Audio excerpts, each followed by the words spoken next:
All right, so let's just jump in with Acts chapter 9. I think we're going to do what we've been doing, just sort of working our way through the passage.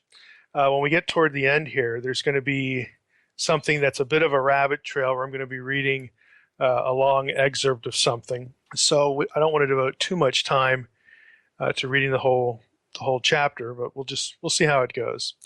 So in Acts 9, we get the conversion of Saul, of course, who will become known as Paul. So let's just jump in here. We have, but Saul, still breathing threats and murder against the disciples of the Lord, went to the high priest and asked him for letters to the synagogues at Damascus, so that if he found any belonging to the way, men or women, he might bring them bound to Jerusalem. Now as he went on his way, he approached Damascus, and suddenly a light from heaven shone around him. And falling to the ground, he heard a voice saying to him, Saul, Saul, why are you persecuting me? And he said, Who are you, Lord? And he said, I am Jesus, whom you are persecuting. But rise and enter the city, and you will be told what you are to do. The men who were traveling with him stood speechless, hearing the voice, but seeing no one. Saul rose from the ground, and although his eyes were opened, he saw nothing. So they led him by the hand and brought him into Damascus. And for 3 days he was without sight and neither ate nor drank. Now, again, we know the rest of the story. He gets knocked off his horse and so on and so forth. And, he gets taken in by Ananias, and God speaks to Ananias. And, out of this, this is the conversion experience of Saul. He changes from one who persecuted the church to one who is going to be preaching Christ. Now, the first thing I want to sort of camp on a little bit is this issue of Damascus. Now, it was mentioned 2 times in what we read. In the very next verse, there was a disciple at Damascus named Ananias. You get another occurrence, but you've got 3 mentions of Damascus right here in this little portion of Scripture. And so, hopefully, you're already, asking the question I've told you to ask before. When a place is named in the book of Acts, you might want to ask why. Now, there won't always be something revelatory behind it, but places have histories.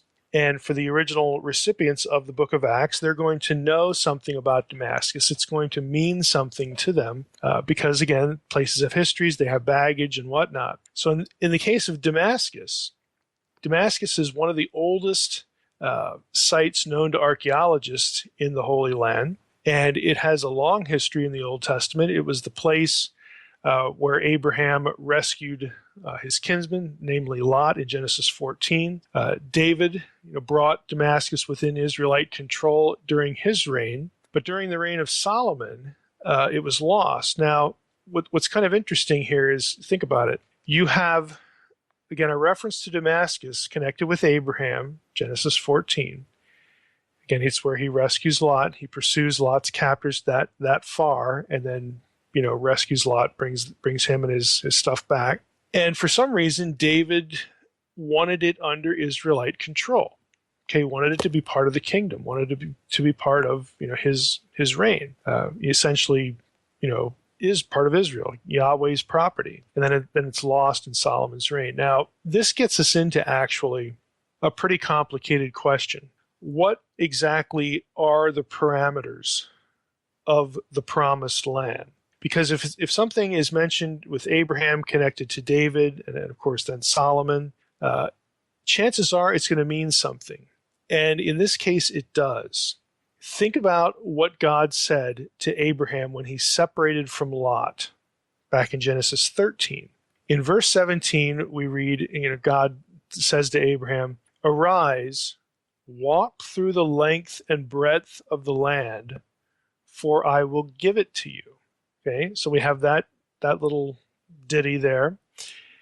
If we go to Joshua chapter 1, we have sort of a reference to something like this. Joshua 1, we read, After the death of Moses, the servant of the Lord said to Joshua, the son of Nun, Moses' assistant, Moses, my servant, is dead. Now therefore arise, go over this Jordan, you and all this people, into the land I am giving to them, to the people of Israel. Every place that the sole of your foot will tread upon, I have given to you, just as I promised Moses.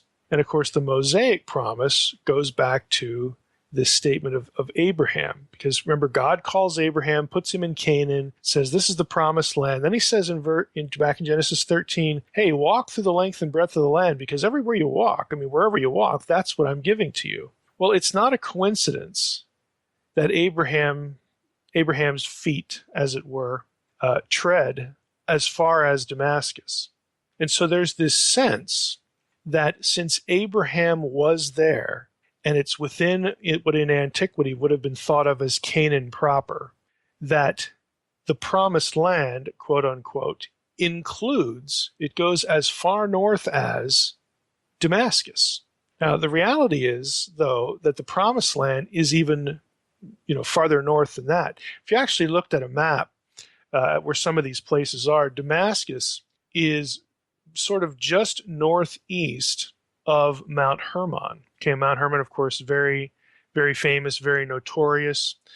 This is, again, just north of the region of Bashan, which, again, in my Divine Council stuff, I get into this geography a lot. Damascus is actually on the eastern side of the Jordan. If you just drew a line where the Jordan River goes north, off to the east, you're going to get Damascus. And it's actually a little bit north of Mount Hermon. So this is where Abraham winds up. And it takes the parameters of the promised land, in other words, what belongs to Yahweh, north to include, again, a notorious place like Bashan and Mount Hermon. Again, according to the book of Enoch, this is where the Watchers descended, the Genesis 6, 1-4 story. And of course, the region of Bashan was known as the last bastion of the Rephaim, the giant clans there with Og and Og of Bashan.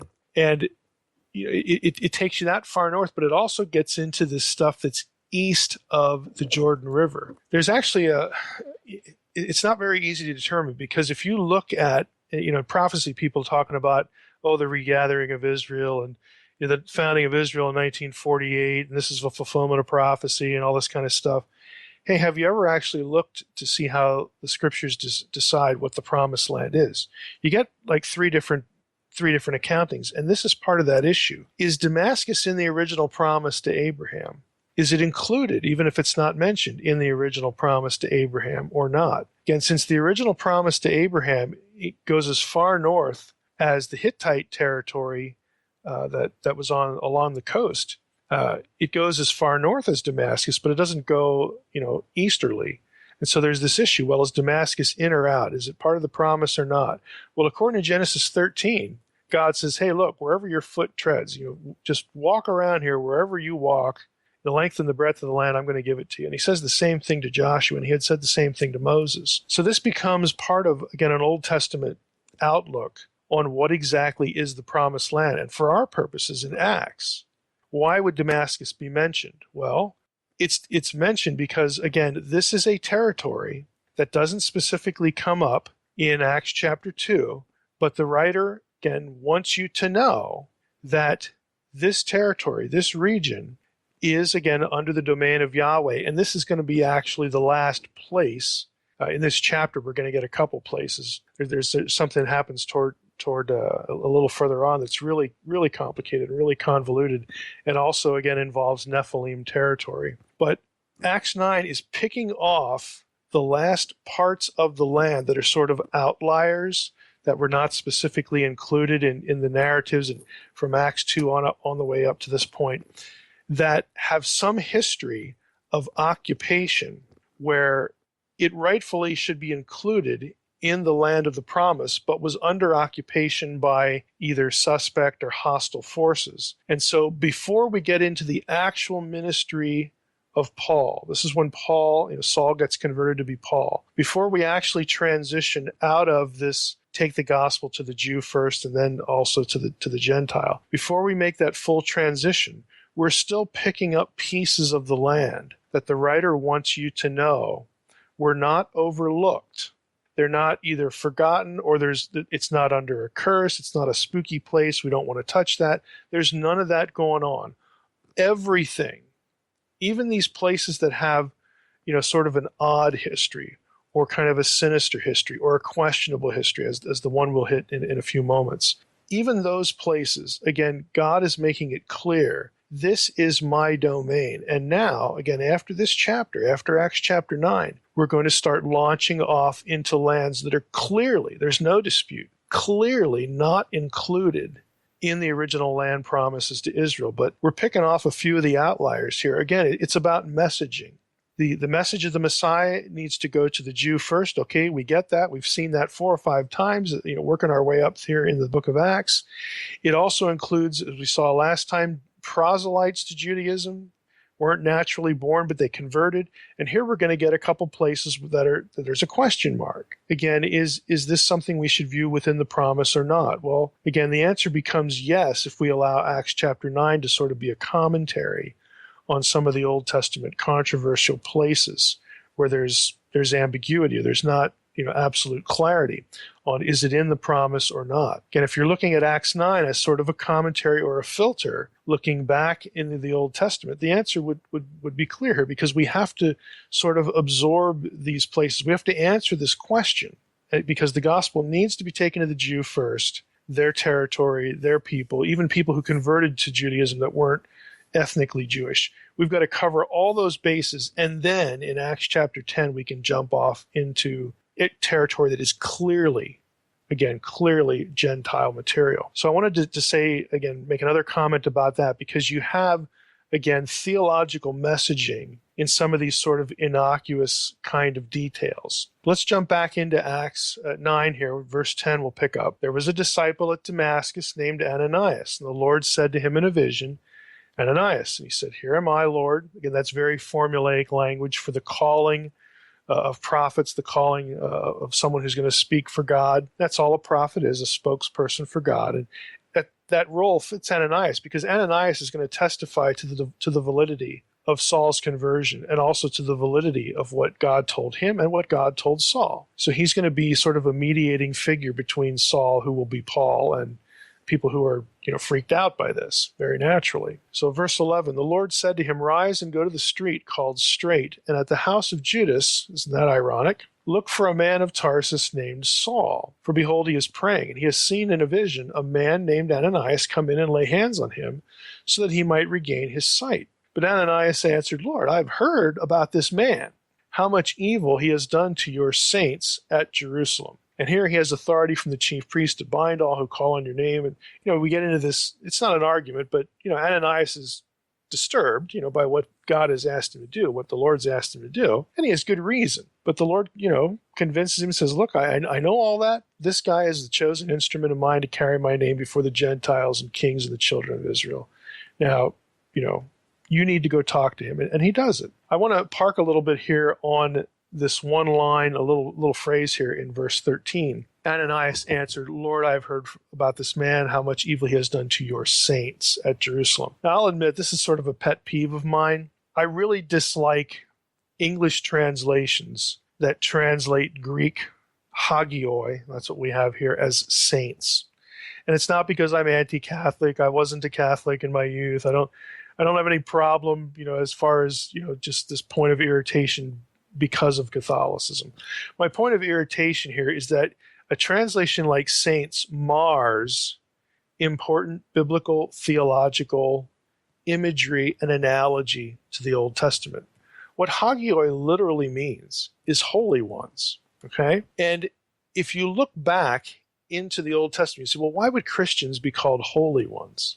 All right, try to throw saints out of your head. It's a really unfortunate translation, because again, it's going to interfere with what I'm going to get into now. But why would Christians be called holy ones? Well, one of the first questions you should ask yourself is, does that phrase, holy ones, however that is in Hebrew, it's kedoshim in Hebrew, does that ever show up in the Old Testament? Well, of course it does. This term, holy ones, is used of both divine beings, members of the divine council, and human beings. As far as examples where holy ones refers to divine beings and the divine council, you get Deuteronomy 33, 2 and 3. That's the scene at Sinai. Yahweh is there with his holy ones. We get Job chapter 5, verse 1, where again, one of Job's friends says, hey, is there anyone who will answer you, Job? To which of the holy ones will you turn?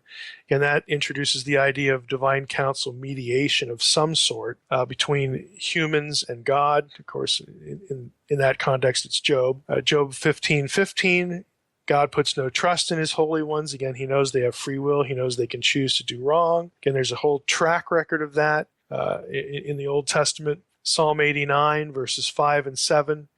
Again, let the heavens praise your wonders, O Lord, your faithfulness in the assembly of the holy ones. In Daniel chapter 4:17, we get two terms, that are going to be familiar to this audience. The divine being speaking to Daniel, in this vision, says the sentence, again, that's been described in Daniel chapter 4, which concerns Nebuchadnezzar's madness. The sentence is by decree of the watchers, the decision by the word of the holy ones. Now, that's actually an important reference, because if you look at Daniel 4, think about what it's saying. The sentence is by the decree of the watchers, the decision by the word of the holy ones, plural. And then the rest of the verse says, to the end that the living may know that the Most High, that's singular, there's only one of those, that the Most High rules the kingdom of men and gives it to whom he will and sets over it the lowliest of men. We have this sense, again, of the holy ones, members of the divine council, participating in divine decision-making of things that happen on earth. Last reference would be Zechariah 14:5, when Yahweh at the last day, the end of days, the day of the Lord, comes back to earth with his holy ones, again, to judge the wicked. So there's some very clear examples where holy ones refers to members of the divine council. That's the whole point. There are also instances, and these are a little more obscure, where holy ones, plural, refers to people, human beings. Leviticus 11:44 through 45. Now, this one would not sort of jump out at you, and it's going to sound familiar, but just bear with me here. Leviticus 11:44 says, for I am the Lord your God. Consecrate yourselves, therefore, and be holy, for I am holy. Now, the tricky part about this is the be holy. Again, I'm reading the ESV. In the ESV translation, the word holy is actually plural. It's kedoshim, just like these other references. So the more accurate translation, and the verb form is also plural, the more accurate translation would be holy ones, for I am holy. Again, he's speaking to the believing community of God, or at least the elect community, the Israelites. And again, if you follow any of my research in the divine council, the whole point with the restoration of the kingdom, Israel, the people of God on earth post-Eden, is to revive or kickstart, again, the Edenic idea where God rules among people on earth, right there with them. And then we have to sort of, turn our little spot on earth that is where the divine presence dwells. We have to expand that through the whole earth. That's the original Edenic commission, to be fruitful and multiply, and then, overspread the earth and subdue it, have dominion over it. Again, turn the earth into Eden was the original command. Well, when we kickstart the kingdom again through bringing the people out of Egypt, the Exodus, and here we are at Sinai, and then God turns around and said, hey, be holy ones, for I am holy. There's a little bit of flavoring that goes on in that, because the ultimate plan is to have, God wants a family of human beings with him.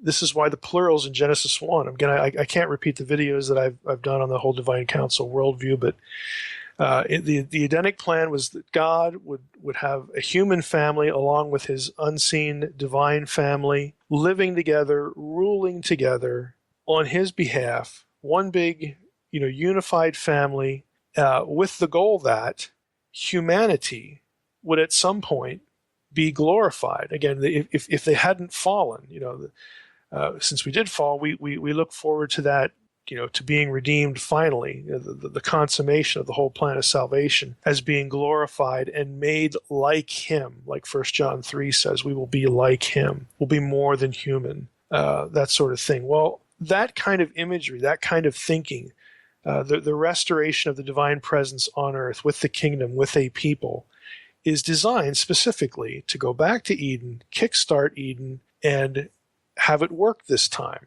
Because God has forgiven humanity, he's provided a means of salvation.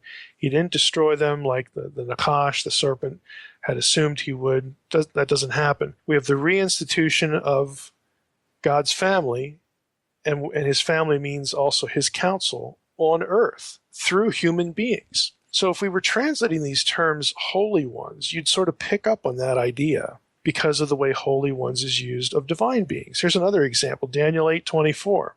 We have a reference here, or again, a use of the plural here.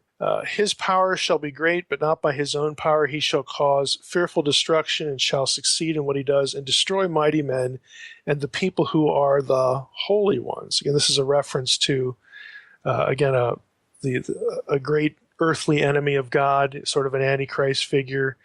But the object of what is happening there are the holy ones. Again, ESV translates it saints. Again, this is just my hobby horse. It just ruins the imagery. Psalm 34:9, "Oh, fear the Lord, you his holy ones." Okay, there are references, very same word, same terminology, used of humans and divine beings. That is not accidental. We're supposed to be thinking of believers, of people who are faithful to Yahweh. We're supposed to be thinking about them the way we think about the divine beings in his counsel, because they're 6 of one and half a dozen of another. The only difference between them is, again, the fact that the human beings are not on the other side. They are not in the spiritual world. They are not glorified, and earth has not been remade into Eden. That is eschatological stuff, since we have the problem of sin, since there's been this thing called the fall. But we're still supposed to be thinking about both groups in the same way. And so in both testaments, when I see the translation saints, I just, honestly, I haven't done it, but I just want to scream. In church, I just kind of roll my eyes. It's like, look at what you're missing just by this simple translation. If you literalized it, you would see connections back into the Old Testament in both these arenas. I want to take this a little bit further. Again, we saw a passage, Daniel 4, about the holy ones participating, the divine council participating in decision making. Let me just introduce you to a couple passages. You can go study them. You can think about them, because they could go either way. So I'm being honest with you here. There's a little bit of ambiguity in the text, but there are a couple disputed passages whether kedoshim, a plural of the word kadosh, whether it should be translated and understood as plural or as singular. And you say, well, that's kind of an odd question to even raise. Well, think of it like Elohim. Elohim is morphologically plural, but in many contexts, it means a singular entity, the God of Israel. Sometimes this happens with kedoshim as well. You don't know whether it's talking about the Holy One, God, or Holy Ones, plural. Okay, here's a couple verses. Proverbs 9:10 says, again in the ESV, "The fear of the Lord is the beginning of wisdom, and the knowledge of the Holy One is insight." Believe it or not, Holy One there is plural. You could translate it, the fear of the Lord is the beginning of wisdom, and the knowledge of the Holy Ones is insight. Again, it sort of gives a little street cred, a little, I guess, heavenly cred to the divine counsel there, if it indeed is meant to be understood as a plural. Proverbs 30, verse 3, same thing, says, "I have not learned wisdom, nor have I knowledge of the Holy One." It's plural. You could translate it, "I have not learned wisdom, nor have I knowledge of the Holy Ones." Now, the reason why these two plural references could be singular, and that's the way the ESV has both of them, if you notice the translation, is this next verse, Hosea 11:12, which in the Hebrew text, if you're looking at this in Hebrew, if any of you know Hebrew, it's going to be actually a different verse reference. It's chapter 12, verse 1. But in English Bibles, it's Hosea 11:12, says this, "Ephraim has surrounded me with lies, and the house of Israel with deceit. But Judah still walks with God and is faithful to the Holy One." Or is it Holy Ones? Well, because of the parallelism there, walks with God, faithful to the Holy Ones, it's probably better to see that as singular, walks with God, faithful to the Holy One. It just makes sense. But the fact is, in those other two verses, it sort of could go either way, but you can make an argument based on Hosea 11:12 that those two other verses should be singular as well. So you can chew over that, think about that, do with it what you want. And we're going to go back to Acts chapter 9. I want to skip down to about verse 20 when we get here in Acts chapter 9. I need to flip back there in my Bible in a second. There we are.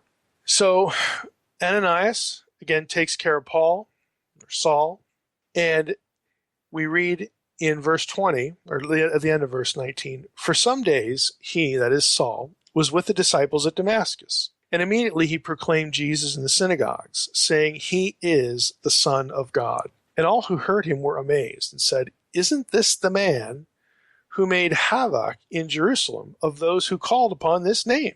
And has he not come here for this purpose, to bring them bound before the chief priests? Well, the answer to all that is, yeah, that's the same guy. But Saul, verse 22, increased all the more in strength and confounded the Jews who lived in Damascus by proving that Jesus was the Christ. Now, I want to take two phrases here. Son of God, he is the Son of God. And then this notion of proving that Jesus was the Christ. Now, I'm just going to make a comment because you can go back and listen to previous episodes. Remember when we talked about the word Mashiach, the word Messiah, and the word Christos. Okay, these are titles. And with the overwhelming New Testament use of the title Christos, okay, which is just the Greek form of Messiah, all right, Mashiach, it was always associated with one or two things, a handful of key ideas, and one of which was, again, the death, burial, and especially the resurrection, okay, of Jesus. So when New Testament writers are talking about the Christ, they're talking about the full orb gospel. You say, well, why are you bringing it up? Well, if we can see in verse 22, proving that Jesus was the Christ, again, obviously used as a title there, he is the Messiah, I mean, the eschatological Messiah, the ultimate Messiah, the capital M Messiah. This guy was the capital M Messiah. Then in verse 20, when it says that Paul was persuading them that Jesus was the Son of God, the phrase Son of God there, therefore, because of Jesus was the Christ 2 verses later, the phrase Son of God in verse 20 has to mean more than just the royal king figure from the line of David. Now, what I mean here is that if you look in the Old Testament, the phrase Son of God referred to, it's used of Israel as a nation. That's Exodus 4:22. And it's also used of the king of Israel. 2 Samuel 7, verse 14, Psalm 89, verses 26 and 27. God refers to the king as my son. So there would be those interpreters that say, look, this is all that Paul's talking about. Paul believes that Jesus was of the line of David. He's descended from David. Paul isn't loading any of this theological stuff on the title Son of God. He's not talking about like the capital M Messiah here. Jesus is just a descendant of David, and that's where we draw the line. That's all Paul's talking about. All this resurrection stuff, comes later. And the Christians invented that later, and it got imported by scribes back into the New Testament. This is the Bart Ehrman kind of thinking. Okay, that is just bunk. Okay, because of the way Christos, again, 2 verses later, has been, front-loaded with all of these references, as we saw earlier in our study of Acts, all of the baggage that associates that title with a divine being, a resurrected being, a glorified being who now sits at the right hand of God and fulfills this great eschatological role in conjunction with the coming of the Spirit. These promises that were given in the Old Testament about, again, the Spirit of God coming, forgiveness, that whole thing, reclaiming the nations, which is a heavy, eschatological messianic theme. Again, recovering, bringing the nations back into the fold, that sort of thing. That was not just in the days of the Israelite kings, prior to the exile. That kind of talk is associated with the coming of the kingdom of God, the real kingdom of God, the big one. Okay, the one that includes everything, the one that includes all the nations. So because again of this backdrop of the way Christos was thought of and the way it's used by New Testament writers, we need to look at Son of God in its fullness and not just restrict it to, he came from the David's line, that's it. Again, that just doesn't work here. So I wanted to make that comment as well. And lastly, again, in this chapter, something to notice here, if we go down I go down a little ways in verse 23. When many days had passed, the Jews plotted to kill Saul. But their plot became known to Saul. They were watching the gates day and night in order to kill him, but his disciples took him by night and let him down through an opening in the wall, lowering in a basket. So Saul gets away. He goes to Jerusalem, verse 26. When he had come to Jerusalem, he attempted to join the disciples. My paraphrase, they were all freaked out by that. They didn't believe he was really a disciple, but Barnabas, another character, who we've seen earlier, again, from Cyprus, again, one of these places that isn't mentioned in Acts 2. Again, the writer's creating a web. All these things are related. Okay, everybody's on the same team kind of thing. It all goes back to Acts 2. It all goes back to the coming of the Spirit. It's all the fulfillment of the Old Testament. Okay, so Barnabas shows up again in the narrative, took him, brought him to the apostles, and declared to them, chill out. He says, look, this is what happened to him. He was on the road. He saw the Lord. He spoke to him. At Damascus, he preached boldly in the name of Jesus. You need to embrace him and accept him. And they do. They do. So when we get down now to verse 32, we transition to Peter. Okay? Peter's soon going to be out of the picture in the book of Acts. It's going to be sort of Paul on stage for most of the rest of the book once you get out of chapter 10 and 11 and whatnot. But now we hit Peter in verse 32, and it says, now as Peter went here. The earlier verse talked about Judea and Galilee and Samaria and all that stuff. So as Peter went here and there among them all, he's visiting, people who've come to the Lord. He came down also to the saints. There it is again. Arg. He came down also to the holy ones who lived at Lydda. And there he found a man named Aeneas, bedridden for 8 years, who was paralyzed. Peter said to him, Aeneas, Jesus Christ heals you. Rise and make your bed. And immediately he rose, and all the residents of Lydda and Sharon saw him, and they turned to the Lord. Again, you already know what question I'm going to ask. Why Lydda? What's the big deal? What's up with that place? Again, Lydda is just northeast of a town that we've seen already called Azotus, again, which had, that was the Hellenistic name, again, for one of the Philistine cities. And so we talked about how here's another part of the land, another little strip of land that was under Philistine control. And again, the narrator brings it in here to make us realize that, okay, even though this was a place that has baggage, it was associated with the Rephaim, who were the Nephilim descendants and all this stuff. These people too, that the gospel's going here, and it's working. Okay, Jesus has power over this place. They are being brought into the kingdom of God. So Lydda, or Lod, as it's called in the Old Testament, is near this place. It's not the same place. It's just adjacent. Now, again, to try to summarize, some of this in kind of quick fashion here, what you have going on here, if you look up the 4 occurrences of the word Lod in the Hebrew Bible, L-O-D, you're going to find that it's a bit of an unusual history. You're going to find it in 1 Chronicles chapter 8, verse 12. That's probably the most important reference. And so I'm just going to go there quickly and I'll read it to you. It's not going to sound like anything important, but it is in the genealogy of the Benjamites, King Saul. This was his tribe back in the Old Testament. And that's 1 Chronicles 8. The first 9 chapters of 1 Chronicles is nothing but genealogy, all right? So we're right in the middle of that, or right toward the end of it anyway, and we get to verse 12, and it says, it's just listing, the sons of El-Paal, Eber, Misham, and Shemed, who built Ono and Lod with its towns. You say, who gives a rip? Who cares? Big deal. This is a genealogy of Benjamin. The city of Lod does not fall within Benjamite territory in the Old Testament. It, therefore, again, there's a question of, well, what is this place? I mean, whose territory really is it? And why are Benjamites living in it after the exile, which is when you get 1 Chronicles? Why did they go back there? Why did they live in it? And if it's not really in their territory, well, whose territory is it in? Okay, you'll find from references in Joshua when the allotments are given. Again, I'm summarizing a lot of pretty convoluted, complex stuff. You'll find that Lod was either, again, you can't be completely certain because of where the tribes overlap, the tribal boundaries overlap, and Lod is or isn't mentioned, but it's assumed again. You'll find that it's either in the tribal allotment to what would have been Samaria, okay, Shimon, that area up there. And we've already talked about Samaria before, how that was the northern kingdom that apostatized and whatnot.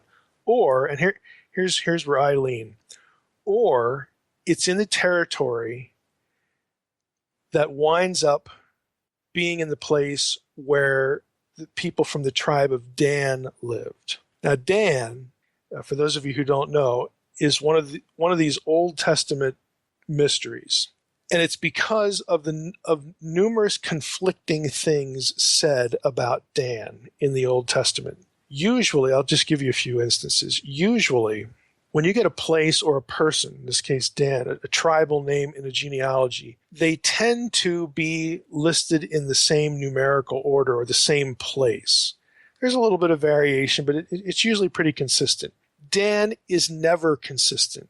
It can be second, it can be fourth, it can be sixth, it can be 10th, it can be 12th. It's just all over the place. So that has really sort of raised eyebrows among scholars, like why does it keep changing positions? And sometimes it's not even mentioned. It's actually skipped. If you actually go through, and I don't recommend it unless you're looking for a way to cure insomnia, but if you read through 1 Chronicles 1 through 9, you don't get a treatment of the genealogy of Dan. I've dropped a few hints before I think at least in one other episode, and definitely if you've read a few things either in my myth draft or even in my novels, the latest one, there's a suspicion that's cast over the tribe of Dan. The tribe of Dan originally was allotted territory near Benjamin, but they left. Okay, the people of the tribe of Dan were ones that were mentioned in the book of Judges as having failed to drive out the giants, the Anakim, okay? And they just didn't do the job. And so they got in a bad situation, again, summarizing a lot of the details, and they decided eventually to move north. The tribe migrated. If you remember in the book of Judges, this is when you get the weird story about the Danites and the Levite, who had the sort of an idol with him, and they kidnapped this guy, and he was going to be their priest, and they move up north, and they take the city of Laish, and they rename it Dan. Of course, later in Dan's history, what happens? It becomes a cult center to Baal. It's right there, nestled, next to Mount Hermon. Okay, you get all these bad associations with Dan because they forsook their inheritance, they migrate north, and again, they wind up, in, these northern parts. Well, it could be, again, because of this migration, that this place named Lod here that shows up in Acts chapter 9, Lydda or Lod, is in Danite territory. Again, it's right on the boundary. So, well, what's the point? What's the theological messaging? Okay, well, think about it. You have a tribe that has a bad history. It's a questionable history. They did not drive out the giant clans. Their original territory, in fact, some of it gets taken over by the giant clans. They move north, and they're idolaters. Okay, the place becomes a cult center to Baal. It's in the region of Bashan, right up there next to, again, Mount Hermon. This is the territory of the Rephaim, the bad guys, more giant clans in the Old Testament. There's just a sinister shadow over the tribe of Dan. The whole prophecy thing in the book of Revelation about the 144,000, if you actually go read, I think it's Revelation chapter 4 where the 144,000 are listed, guess which tribe is not there? Dan. It's omitted. Why? And all of this stuff cumulatively, even during the Second Temple period before we had Christians, but certainly after the rise of Christianity, the tribe of Dan became intertwined because they settled in the region of the serpent, Bashan. It became part of Antichrist teaching, Antichrist speculation, that the tribe of Dan had something to do with a great enemy that would rise in the north that would be associated with this really icky stuff like Mount Hermon, the Watchers, the Nephilim, all this kind of stuff. Dan just had a shadow over it. And so here in the book of Acts, before we hit chapter 10, when Peter's going to have his vision about taking the gospel to the Gentiles, and then Paul's going to do that, this last scrap of land in Canaan, in the Holy Land, that the writer wants us to be sure that the gospel has power over this place is, guess what? It's Lydda, it's Lod, and it attaches itself to the region of Dan, to the tribe of Dan. So they're not getting skipped either, is the point. They are part of this reclamation process. The gospel has power in that place too, despite all the baggage, despite all the spooky stuff that is associated with that region. Okay, the gospel has power there. Because if you go back and look at what happens with Aeneas in this place. Peter finds a man named Aeneas, bedridden for 8 years. He's paralyzed. Peter says, "Rise and make your bed." And immediately he rose. And the last line here, and all the residents of Lydda and Sharon, which is the plain right next to it, geographical plain next to it, saw him, and they turned to the Lord. The next part of the chapter is Joppa, the story of Dorcas, Tabitha. We know that story a little bit more. It's in the same, again, region. Joppa, Azotus, Lod, all these places that have, again, sinister associations. The point is that the Spirit has power in those places to the same degree and for the same reasons and with the same thoroughness as anywhere else. It doesn't matter what cosmic geographical associations have accrued to a place. It's all the Lord's. It will be reclaimed. Again, going back to Matthew 16, the gates of hell will not be able to prevail against the church, against the gospel. And these are living illustrations, again, imbibing, again, into the cosmic geographical thinking of the time. They're living illustrations that this is serious. This plan is serious. Nothing is going to be omitted and overlooked. It's all going to be put under the authority of the king. It's all under the power of God. So again, I know that was a little scattershot for Acts chapter 9, but I wanted to highlight some of the things that usually get overlooked, again, that feed into this thing that I call the divine counsel worldview of Scripture. Thanks, guys, for listening to another episode of the Naked Bible Podcast. God bless.